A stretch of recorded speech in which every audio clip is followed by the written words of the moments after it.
Have you ever swum just a few strokes and suddenly felt your heart racing, your lungs on fire, and wondered, am I just too weak for this? I've seen even the strongest athletes go through this exact same struggle. And trust me, the problem isn't that you're out of shape. It goes much deeper into how your brain reacts to breathing underwater. Today, we're going to untangle that together. I remember years ago when I first started coaching swimmers, I kept asking myself one question. Why do healthy, fit people, even former Marines, panic before they can make it down and back across the pool? They aren't lacking strength or willpower. What they're missing is something far more subtle: peace in every breath. Neuroscience calls this the threat response, the brain's alarm system firing whenever it senses danger.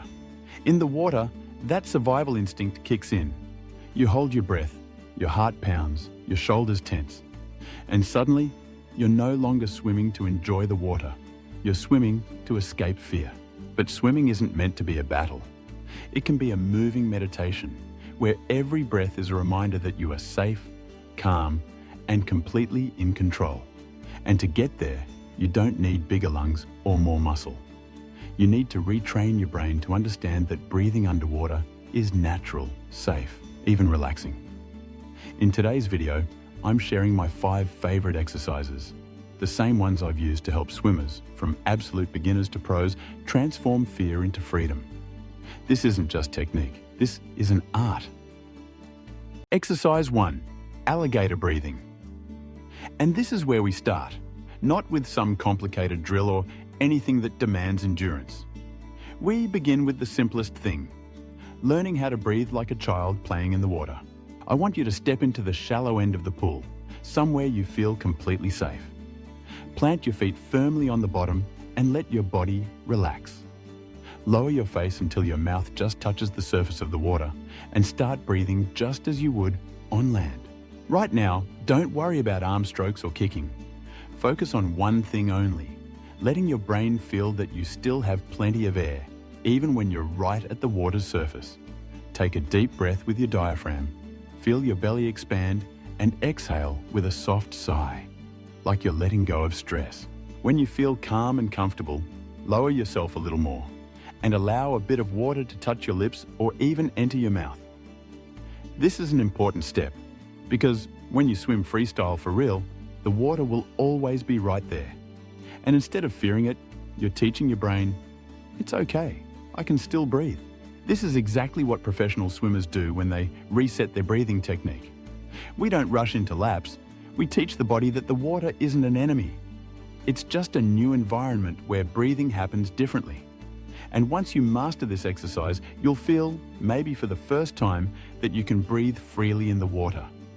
No frantic head lifts, no desperate arm pulls just to grab a breath. Exercise 2. Exhale bottom drops. Once you're comfortable breathing calmly right at the surface, it's time to raise the challenge a little. This is where many swimmers, even experienced ones, discover their real weakness. They never fully exhale. I want you to picture your lungs like a glass. If you only empty half of it, you can never refill it completely. Freestyle breathing works the same way. If you hold on to too much CO2, your body sends out a false alarm, making you feel starved for air even though your lungs are still full of stale gas. That's why this second exercise is called exhale bottom drops. Float horizontally, take a full deep breath, and then slowly exhale through both your nose and mouth. Don't rush. Let the air leave your body gently, like a quiet whistle. As the air escapes, you'll notice your body beginning to sink. And here's the most important part. Don't panic. Allow yourself to sink naturally, completely relaxed, as if the water is gently holding your weight. If you touch the bottom, just let yourself settle there for a moment. If you don't reach the bottom, simply enjoy the sensation of floating downward. When you feel the urge to breathe, slowly rise back to the surface and immediately go back into your alligator breathing. You'll notice something powerful. Even after fully emptying your lungs, you can still take a deep, calm inhale without any panic. This is the exact technique I use with open water athletes, where waves, contact, or missed breaths are part of the race. If you can stay calm after exhaling completely, you'll never again let that panicked air hunger throw off your rhythm. This is the turning point, where your breath becomes your ally, not your enemy. Exercise 3. Arms down rotation breathing. Once you've mastered calm breathing at the surface and learned to fully exhale to get rid of that air hunger, it's time to bring it all together and connect it with real freestyle movement. This is what I like to call the light bulb moment, because it's where your breath finally syncs with your body rotation, just like the way Olympic swimmers train. This drill is called arms down rotation breathing. Kick gently with both arms pressed against your sides, rotate your body, and take a breath. It sounds simple, but it's a real challenge.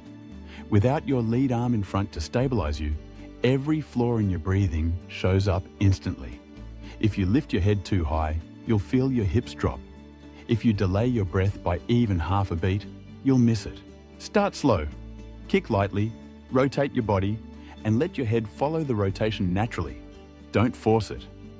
As your mouth reaches the edge of the water, take a quick, deep sip of air, then turn your face back down to look at the bottom of the pool and keep exhaling smoothly. This is the moment when all those dry mechanical instructions like one goggle in, one goggle out finally make sense, because your body is figuring out its own rhythm. And when you get it right, it feels amazing. The stroke flows, you stop fighting for each breath, and your breathing becomes part of the music of your movement. I have every one of my swimmers, even the elite ones, do this drill before the main sets, because it teaches you that breathing doesn't break the rhythm of your stroke, it actually supports it. Once you have this moment, you'll swim freestyle with a freedom, calmness, and control you might not have believed was possible. Exercise 4. Bubble to breath drill. Once you've felt your body rotation and your breathing locked together like a piece of music, it's time to add another layer of refinement. An exercise I like to call the heartbeat of free breathing, the bubble to breath drill. This drill might look simple, but it's incredibly powerful. Get back into a horizontal position, eyes looking at the bottom of the pool, and start blowing bubbles continuously into the water. Don't pause, don't hold your breath. Let a steady stream of tiny bubbles escape, as if you were humming a song underwater. Then, at the exact moment your body rotates, the same rhythm you found in the last drill, turn your head and take a quick, deep breath. Roll back and immediately go back to blowing bubbles.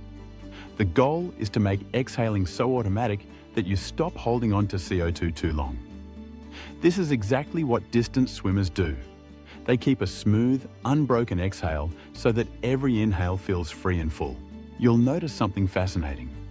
Once you master this drill, that tight, suffocating feeling in your chest fades away. Your brain stops sending out false alarms about running out of air.